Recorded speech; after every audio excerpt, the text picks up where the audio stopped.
नमस्कार दोस्तों, आईएएस आप पर आप लोगों को तहे दिल से स्वागत करता हूं। इंडियन पॉलिटी के इस नए लेक्चर सीरीज पर आज हम डिस्कस करने वाले हैं कॉन्स्टिट्यूशनल डेवलपमेंट के बारे में। तो ये टॉपिक बहुत इंपॉर्टेंट है प्रीलिम्स के लिहाज से, क्योंकि यहाँ से बहुत सारा एमसीक्यू पूछा जा सकता है। तो इस वीडियो के अंदर हम कवर करेंगे गवर्नमेंट ऑफ इंडिया एक्ट 1858 से लेकर इंडियन इंडिपेंडेंस एक्ट ऑफ 1947 तक। तो चलिए शुरुआत करते हैं। पीडीएफ के लिए आप लोग हमारे साथ जुड़ सकते हैं टेलीग्राम चैनल पर। देखिए, सिपोई म्यूटिनी के तुरंत बाद पूरा पावर ट्रांसफर हो जाता है क्वीन विक्टोरिया के पास। तो ईस्ट इंडिया कंपनी का जो शासनकाल है खत्म हो जाता है। तो अब शुरू होता है क्राउन रूल। तो क्राउन रूल के तहत फर्स्ट इंप्लीमेंट किया जाता है गवर्नमेंट ऑफ इंडिया एक्ट 1858। तो जब गवर्नमेंट ऑफ इंडिया एक्ट 1858 लागू किया जाता है तब एक नया डेजिग्नेशन क्रिएट किया जाता है, वाइसरॉय ऑफ इंडिया। तो पहले क्या था, पहले था गवर्नर जनरल ऑफ इंडिया, तो अब इसे चेंज करके कर दिया जाता है वाइसरॉय ऑफ इंडिया। तो फर्स्ट वाइसरॉय ऑफ इंडिया कौन थे, लॉर्ड कैनिंग, और last governor general of India कौन थे, लॉर्ड कैनिंग। फिर देखिए, ब्रिटिश पार्लियामेंट के अंदर एक नया पोजीशन क्रिएट किया जाता है, सेक्रेटरी ऑफ स्टेट। तो सेक्रेटरी ऑफ स्टेट का क्या काम था, सेक्रेटरी ऑफ स्टेट का काम था इंडियन से रिलेटेड जो मैटर है ये देखरेख करना, यही था सेक्रेटरी ऑफ स्टेट का काम। फिर देखिए, सेक्रेटरी ऑफ स्टेट को असिस्ट करने के लिए गठन किया गया काउंसिल ऑफ इंडिया। तो काउंसिल ऑफ इंडिया के अंदर टोटल 15 मेंबर था। भारत में वाइसरॉय के असिस्ट करने के लिए गठन किया गया वाइसरॉय एग्जीक्यूटिव काउंसिल। तो वाइसरॉय एग्जीक्यूटिव काउंसिल के अंदर टोटल 3 मेंबर था, ठीक है। तो वाइसरॉय एग्जीक्यूटिव काउंसिल रिस्पॉन्सिबल था वाइसरॉय के प्रति, और वाइसरॉय रिस्पॉन्सिबल था सेक्रेटरी ऑफ स्टेट के प्रति। तो ये था एंटायर सिस्टम। नेक्स्ट है इंडियन काउंसिल एक्ट ऑफ 1861। तो इंडियन काउंसिल एक्ट ऑफ 1861 के तहत एग्जीक्यूटिव काउंसिल का जो स्ट्रेंथ है ये 3 से 4 कर दिया गया था। फिर वाइसरॉय को यहाँ पर एम्पावर किया गया था, अगर वाइसरॉय चाहे तो फिर वाइसरॉय काउंसिल के अंदर एडिशनल 6 to 12 मेंबर अपॉइंट कर सकते हैं। तो इसलिए लॉर्ड कैनिंग के द्वारा 1862 में नॉमिनेट किया गया था Raja of Benares, Maharaja of Patiala, sir Dinkar Rao को, ठीक है। फिर देखिए, ये जो नंबर है ये इंक्रीज होता रहा, 16 हो गया था 1892 में और 60 कर दिया गया था 1909 में। फिर देखिए, 1859 में लॉर्ड कैनिंग के द्वारा इंट्रोड्यूस किया गया था पोर्टफोलियो सिस्टम। तो पोर्टफोलियो का मतलब क्या होता है, मिनिस्ट्री बांटना, ठीक है। तो बेसिकली 1859 में लॉर्ड कैनिंग के द्वारा इंट्रोड्यूस तो किया गया था, बट इसे अप्रूव किया गया था इंडियन काउंसिल एक्ट ऑफ 1861 के थ्रू, ठीक है। तो अब देखिए, वाइसरॉय को यहाँ पर एम्पावर किया गया था ऑर्डिनेंस इशू करने के लिए। मद्रास और बॉम्बे प्रेसिडेंसी को लेजिस्लेटिव पावर दे दिया गया था, और वाइसरॉय काउंसिल के अंदर जो इंडियन मेंबर थे ये बेसिकली इनएक्टिव थे, ठीक है। तो ज़्यादातर जो पावर था ये था एग्जीक्यूटिव काउंसिल के पास। तो एग्जीक्यूटिव काउंसिल के पास एडमिनिस्ट्रेशन रन करने का पावर था, और फाइनेंस देखरेख करने का पावर था, और जो कानून है कानून बनाने का पावर ये भी था एग्जीक्यूटिव काउंसिल के पास। नेक्स्ट है इंडियन काउंसिल एक्ट ऑफ 1892। तो इंडियन काउंसिल एक्ट ऑफ 1892 में representation term first time introduce किया जाता है। तो अब जमींदार, municipalities, universities, chamber of commerce, मतलब कि जो व्यापारी का जो बोर्ड होता है तो इसे ही कहा जाता है चेम्बर ऑफ कॉमर्स। तो ये अब मेंबर रिकमेंड कर सकते थे, ठीक है। फिर देखिए, जो सेंट्रल लेजिस्लेटिव काउंसिल है इसे अब एक्सपांड करके कर दिया गया था 12 से 16। तो 3 टाइप ऑफ मेंबर थे सेंट्रल लेजिस्लेटिव काउंसिल के अंदर, एक तो था ऑफिशियल मेंबर और एक था नॉन ऑफिशियल मेंबर जिसे नॉमिनेट किया जाता था इंडियंस के अंदर से, और एक था नॉन ऑफिशियल मेंबर जो कहाँ से आते थे, जो आते थे 4 प्रोविंशियल लेजिस्लेचर से, मतलब कि मद्रास, बॉम्बे, बंगाल और नॉर्थ वेस्टर्न प्रोविंस से आते थे, और एक मेंबर कहाँ से आते थे, कैलकाटा चेंबर ऑफ कॉमर्स से आते थे, ठीक है। और 3 मेंबर नॉमिनेट किया जाता था ब्रिटिशर्स के द्वारा, तो ये इंडियंस के अंदर से ही नॉमिनेट किया जाता था, ठीक है। तो ज़्यादातर जो मेंबर था ये ब्रिटिशर्स के फेवर में ही था। तो 8 तो था ऑफिशियल मेंबर, तो इन्हें नियुक्ति किया जाता था ब्रिटिशर्स के द्वारा, और 3 थे नॉन ऑफिशियल मेंबर, इन्हें नियुक्ति किया जाता था ब्रिटिशर्स के द्वारा और ये नॉमिनेटेड थे इंडियन के अंदर से, और 5 था नॉन ऑफिशियल मेंबर जिन्हें अपॉइंट किया जाता था कहाँ से, 4 प्रोविंशियल लेजिस्लेचर। तो 4 प्रोविंशियल लेजिस्लेचर से आता था, और एक कहाँ से आता था, कैलकाटा चेंबर ऑफ कॉमर्स से। तो ऐसे करके हो गया टोटल 16 मेंबर, ठीक है। फिर देखिए, जो सेंट्रल लेजिस्लेटिव काउंसिल के अंदर जो मेंबर थे एक क्वेश्चन तो पूछ सकते हैं, बट आंसर के ऊपर डिस्कशन नहीं होता था, और अगर स्पीकर चाहे तो फिर क्वेश्चन रिजेक्ट कर सकते थे। फिर है इंडियन काउंसिल एक्ट ऑफ 1909। तो इंडियन काउंसिल एक्ट ऑफ 1909 इसे कहा जाता है मॉर्ले मिंटो रिफॉर्म। तो मिंटो कौन थे, मिंटो थे वाइसरॉय, मॉर्ले कौन थे, मॉर्ले थे सेक्रेटरी ऑफ स्टेट। तो first time viceroy executive council के अंदर इंडियंस को शामिल किया गया था।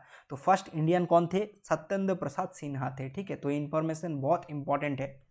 नेक्स्ट देखिए, सेंट्रल लेजिस्लेटिव काउंसिल का जो नंबर है ये इंक्रीज करके कर दिया गया था 16 से 60।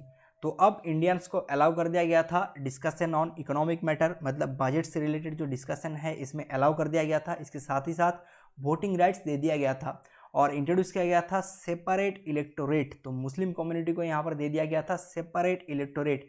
तो सेपरेट इलेक्टोरेट का मतलब क्या होता है? मतलब कि यहाँ पर सिर्फ मुस्लिम कम्युनिटी वोट कर सकते हैं। ठीक है, तो आगे जाके सेपरेट इलेक्टोरेट दे दिया गया था 6 कम्युनिटी को, इंडियन क्रिश्चियन कम्युनिटी को, यूरोपियंस कम्युनिटी को और एंग्लो इंडियन कम्युनिटी को। ठीक है, नेक्स्ट देखिए 1909 में कम्युनलिज्म लीगलाइज कर दिया गया था। तो फर्स्ट टाइम इंडिया में सेपरेटिज्म का जो बीज है ये बोया गया था मिंटो के द्वारा। तो इसलिए मिंटो को कहा जाता है father of communal electorate. Next है the government of India act 1919। तो इसे कहा जाता है मॉन्टेगू चेम्सफोर्ड रिफॉर्म। तो चेम्सफोर्ड कौन थे? चेम्सफोर्ड थे वाइसरॉय। मॉन्टेगू कौन थे? मॉन्टेगू थे सेक्रेटरी ऑफ स्टेट। तो चेम्सफोर्ड और मॉन्टेगू के द्वारा ब्रिटिश पार्लियामेंट में कहा गया था अब इंडिया में वो रेस्पॉन्सिबल गवर्नमेंट लाएंगे, बट इन रियलिटी नहीं लाया गया था। ठीक है, तो बाई कैमरलिज्म इंट्रोड्यूस किया गया था।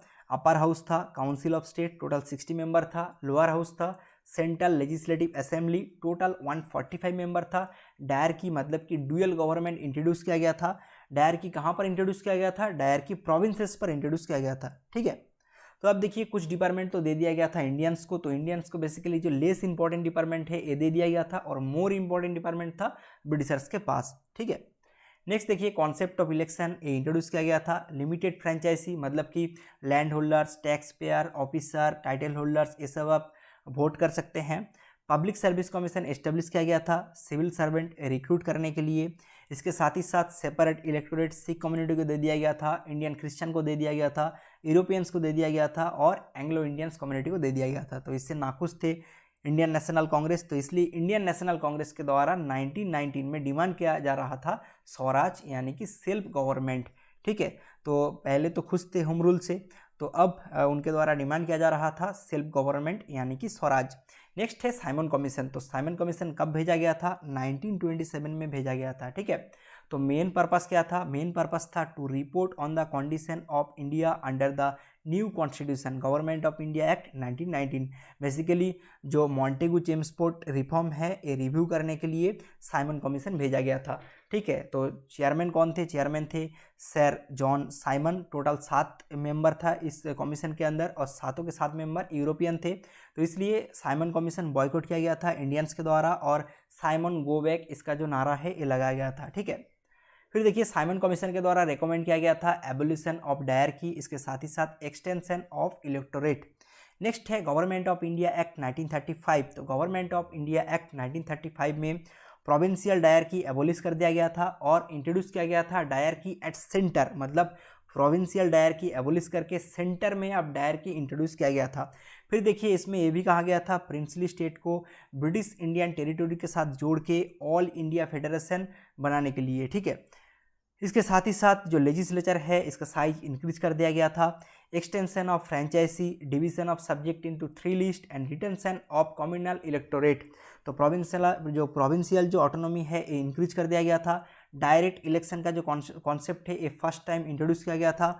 कम्युनल इलेक्टोरेट रिटेन किया गया था। तो साइमन कमीशन में क्या कहा गया था? साइमन कमीशन में कहा गया था एक्सटेंशन ऑफ इलेक्टोरेट।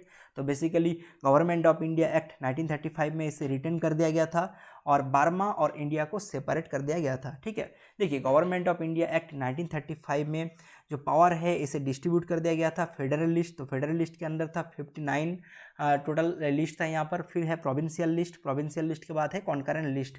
ठीक है, तो टोटल 11 प्रोविंस के अंदर 6 जो प्रोविंस था इसके अंदर बाई कैमरलिज्म इंट्रोड्यूस किया गया था, मतलब कि लेजिस्लेटिव असेंबली और लेजिस्लेटिव काउंसिल। फिर हिल्टन यंग कमीशन के अनुसार 1935 में इंट्रोड्यूस किया जाता है RBI, reserve bank of India. Next है इंडियन इंडिपेंडेंस एक्ट ऑफ 1947। तो अब ब्रिटिश राज खत्म होता है तो अब इंडिया बनता है independent and sovereign state from अगस्त 15, 1947। तो इसलिए लॉर्ड माउंटबेटन का जो टाइटल है ये अब हो जाता है first governor general of independent India. तो लॉर्ड माउंटबेटन के बाद थे चक्रवर्ती राजा गोपालाचारी। फिर इंडिपेंडेंट इंडिया में प्रेसिडेंट कौन होते हैं? डॉक्टर राजेंद्र प्रसाद। ठीक है, तो यहाँ पर जो प्रिंसली स्टेट था, प्रिंसली स्टेट को कहा जाता है आइदर आप इंडिया ज्वाइन कर लीजिए या फिर पाकिस्तान ज्वाइन कर लीजिए या फिर आप इंडिपेंडेंट रहिए। ठीक है, और पंजाब और बंगाल को यहाँ पर पार्टीशन किया गया था। तो जब तक जो नया कॉन्स्टिट्यूशन है ये लागू नहीं हो जाता था तब तक जो गवर्नमेंट ऑफ इंडिया एक्ट 1935 है इसके अनुसार शासन किया गया था। ठीक है, तो ये है end of this video. Please stay tuned with us and subscribe to our YouTube.